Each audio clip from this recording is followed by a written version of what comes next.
Can you see that? No, my spinny thing's in the way. I'll put that right there.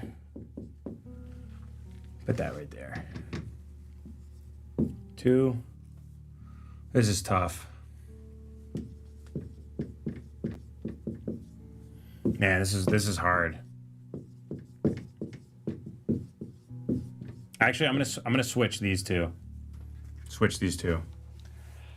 These are just my things where I'm reading it and I go, holy fuck. For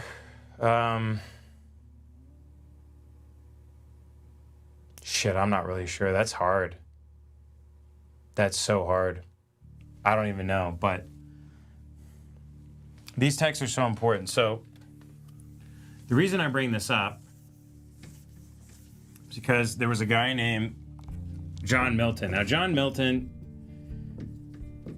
he lived after Shakespeare and he wanted to be Shakespeare.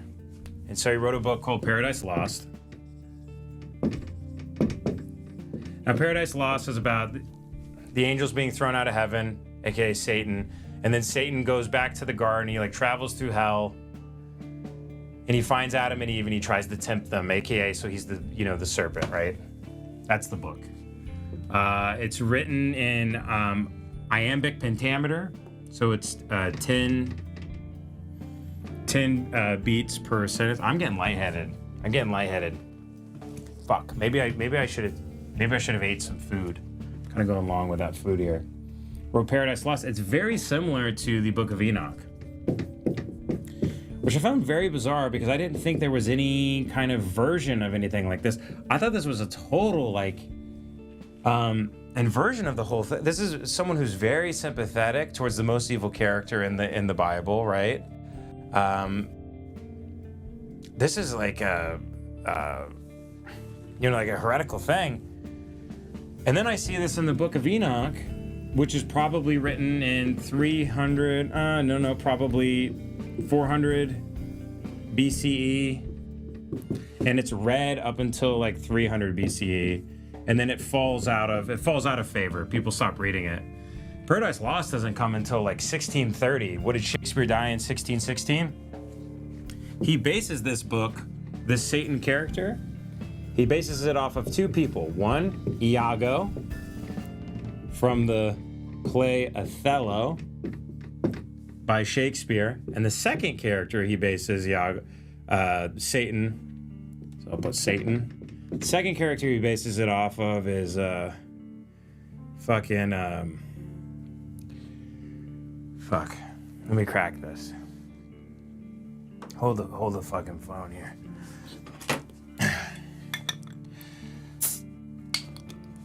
Yeah. Sorry.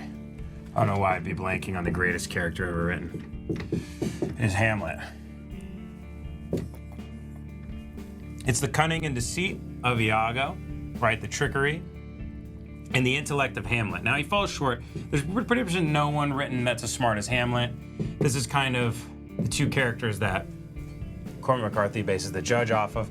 But from this what's interesting is I feel like I found Paradise Lost before Paradise Lost. We don't have confirmation that John Milton ever read this book.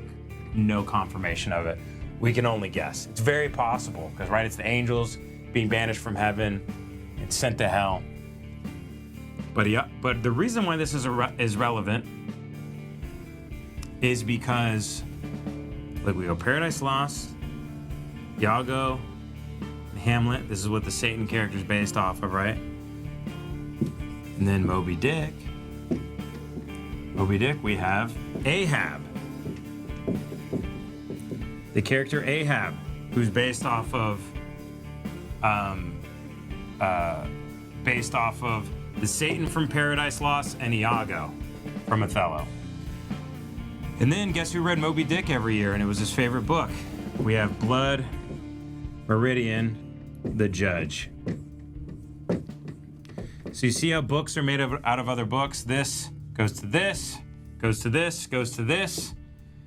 And in some way, this goes to here, but I mean, it's all very interesting how you can kind of draw a straight line to all this all this shit. Fuck my ass, man. Anyway, there's a bunch of other gay shit in the book that sucks ass. But it's basically Enoch warning us what civilization is going to be like, and how to what to do, and warning Noah about the flood and all that shit. Noah's bitch ass.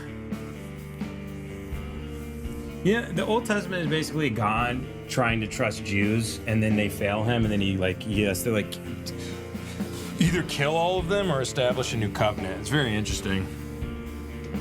And it sucks. You know why it sucks being a Christian? Because I don't have a damn covenant.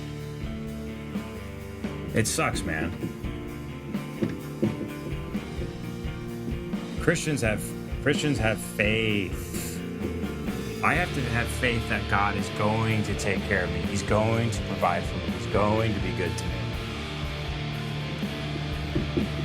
Jews have a covenant. They have an actual binding agreement that you are the chosen people. So we hope, we believe, we have faith. They know. They know. They have a covenant. We don't have a covenant. We don't have one. You just gotta have faith. So totally, and depending on the kind of Jew you are, you might say God didn't uphold his end of the bargain. But man, when it comes to the God of the Old Testament, all that stuff, dude, that's not God.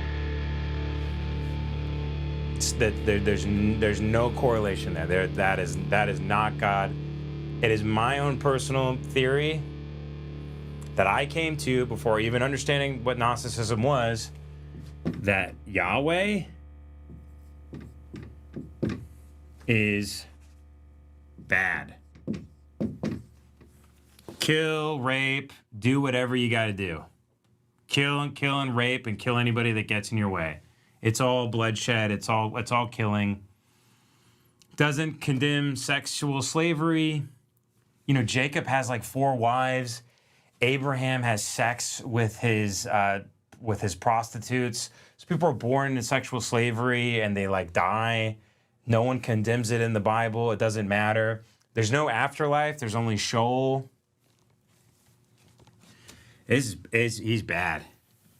He's bad. And the Gnostics believe his name is actually Yaldabaoth. And these are early sects of Christians named Gnostics, Gnostic Christians, the Scythians, the Valentinians, other sects. All these people were genocided. They were killed. They were rounded up, and all their texts were destroyed. We don't have many that survive today. That is the Nag Hammadi. It's mostly just teachings from Jesus. But Yaldabaoth, according to the Gnostics, is actually the one who controls this shit. It's a demiurge.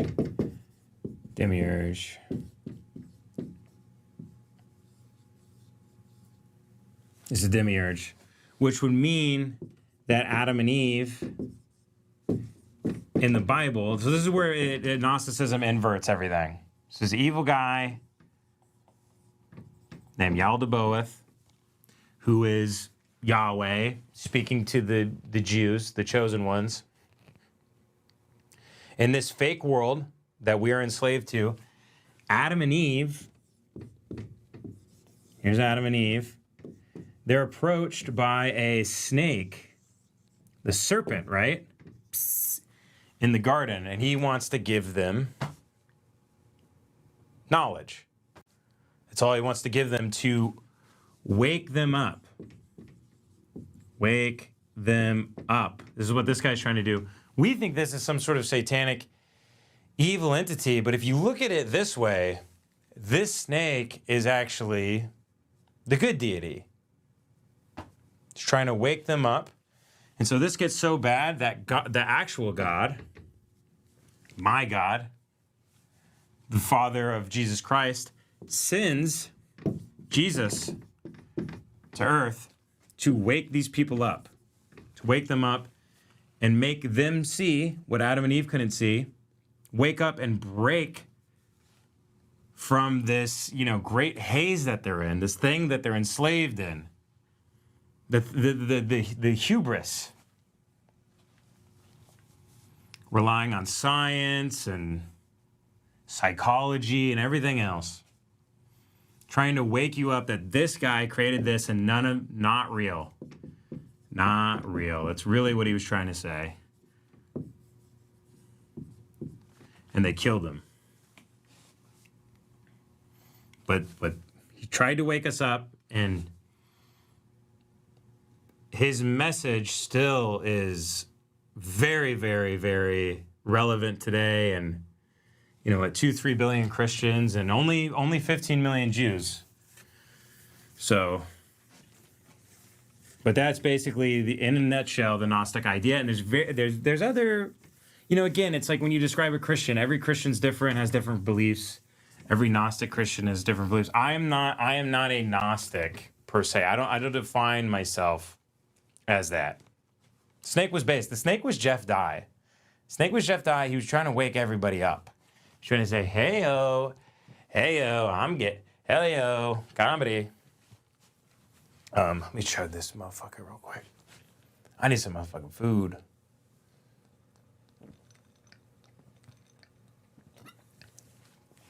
Shit.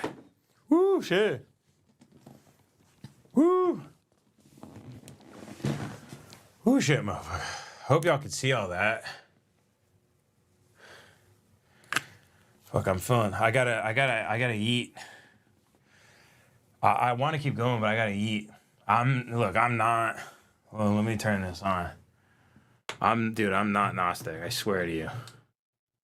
I'm not. I don't fuck, because that starts getting into all sorts of different. They start getting weird, man, and